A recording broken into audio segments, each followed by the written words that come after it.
Prajurit Rusia melakukan refreshing dengan jalan-jalan di sekitar area perang. Terekam momen tersebut dalam video yang diunggah di akun Telegram Kamis 23 Juni 2022.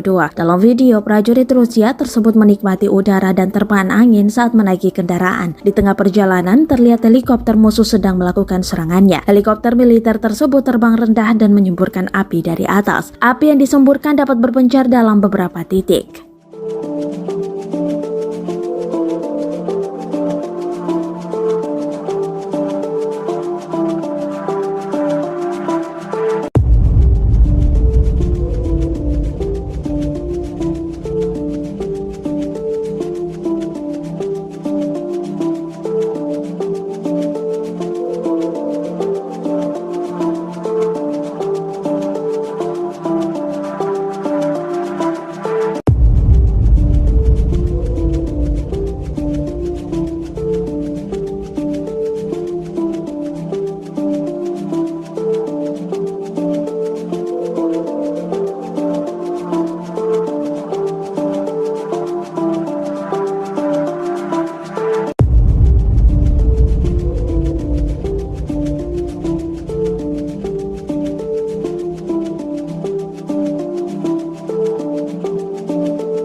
Terima kasih sudah nonton.